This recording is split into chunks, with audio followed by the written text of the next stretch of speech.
Jail से आरोपियों की चिट्ठी एसपी को मिल चुकी है। सुबह मीडिया में वायरल जो चिट्ठी थी वो शाम को पहुंची एसपी के पास। शाम को मुझे मिली है चिट्ठी, ये एसपी हाथरस ने कहा है। अलीगढ़ के जेल अधीक्षक ने वायरल की है चिट्ठी। आरोपियों के पैरोकार बने जेल अधीक्षक अलीगढ़ एसपी हाथरस तक पहुंचने से पहले ही चिट्ठी को वायरल कर दिया। और वो चिट्ठी देखिए जो वायरल हुई है वो कल से हम आपको लगातार दिखा रहे हैं, जिसमें चारों आरोपियों के हस्ताक्षर हैं, अंगूठे भी हैं और अपनी बात भी यहाँ पर आरोपियों ने लिखी है। एसपी हाथरस के पास चिट्ठी पहुंचने से पहले ही इस चिट्ठी को वायरल कर दिया गया। पहले मीडिया को दी गई आरोपियों की चिट्ठी। जेल अधीक्षक अलीगढ़ की भूमिका पर यहाँ पर सवाल खड़े हो रहे हैं और आलोक सिंह है अलीगढ़ जेल अधीक्षक, जिन पर सवाल खड़े होते हुए पहले मीडिया को आखिरकार चिट्ठी क्यों दी गई है। बुलगड़ी गैंगरेप मामले में लाश जलाने के मामले में अभी पूरा मामला और भी ज्यादा उलझता जा रहा है। नरेंद्र हमारे संवाददाता जुड़ चुके इसी खबर पर ज्यादा जानकारी के साथ। नरेंद्र, जेल अधीक्षक अलीगढ़, उनकी भूमिका सवालों के घेरे में आकर खड़ी हो गई है। एक तरफ सीबीआई की जांच अभी तक आगे नहीं बढ़ पा रही है, परिवार इस वक्त काफी उदास जरूर होगा।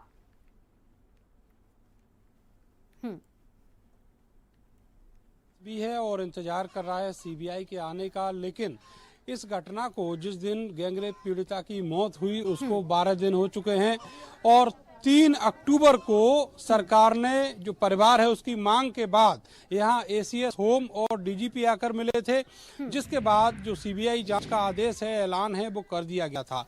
सरकार कहती है कि सारी औपचारिकताएं उनके स्तर से पूरी कर दी गई, लेकिन केंद्र सरकार ने अभी तक नोटिफिकेशन नहीं किया है, ना मुकदमा दर्ज हुआ है और ना ही सीबीआई कहाँ है, कहाँ पर अटकी है सीबीआई, किस रास्ते में अटकी पड़ी है, इसका कोई जवाब परिवार को नहीं मिल पा रहा। एक तरीके से कहें तो 6 दिन हो चुके हैं, लेकिन उसके बावजूद भी परिवार इसी इंतजार में है कि कब सीबीआई आएगी और कब जांच शुरू करेगी। इस दौरान बहुत सारी ऐसी चीजें हो रही हैं जिनमें केस का रुख मोड़ने की कोशिश की जा रही है, जिनमें सबूत मिटाने की कोशिश की जा रही है। एसआईटी इस मामले में जांच कर रही है और लगातार नई चीजें सामने ला रही है। दूसरी तरफ जो एक चिट्ठी कल वायरल हुई है जेल से, उस चिट्ठी में गौर से देखिए कहीं कोई सिलवट नहीं है। सुबह ये चिट्ठी मीडिया यानी हम लोगों के पास तक आ जाती है, सोशल मीडिया पर आ जाती है, लेकिन जहां ये चिट्ठी पहुंचनी थी गोपनीय रूप से वहां शाम तक पहुंचती है।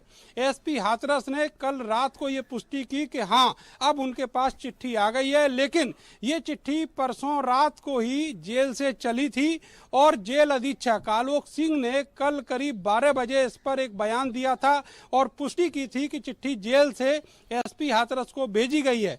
लेकिन गंभीर बात यह है कि जेल से चिट्ठी भेजी गई है, ये बयान आने से पहले ही चिट्ठी वायरल हो जाती है बिना सिलवट के।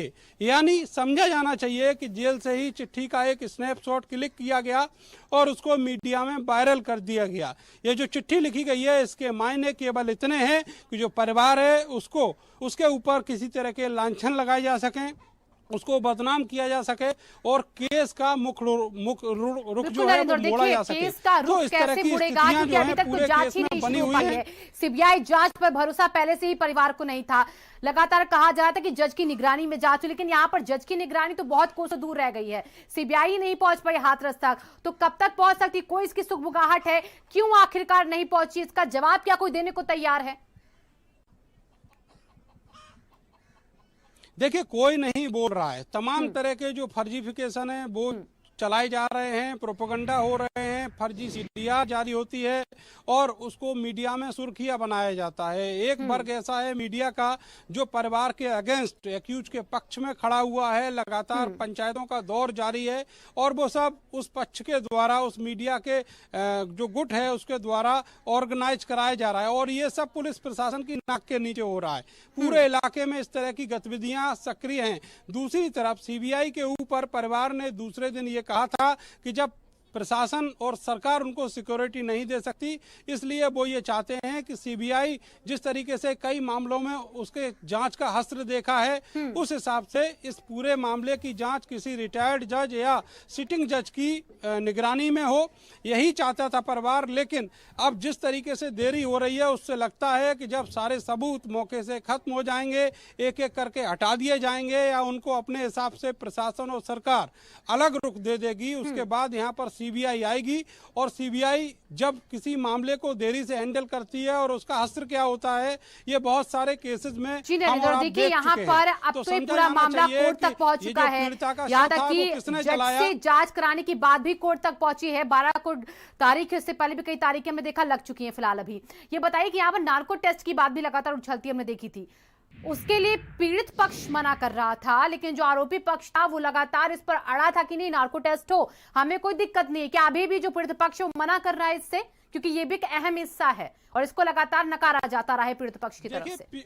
शिवांगी, पीड़ित पक्ष ने शुरुआत में ही ये कहा था, उसके वकील ने ये कहा था कि किसी ऐसे मामले में जो वादी है उसका नार्को टैक्स होने का कहीं कोई प्रावधान नहीं है और ना ही कभी ऐसा पहले हुआ है।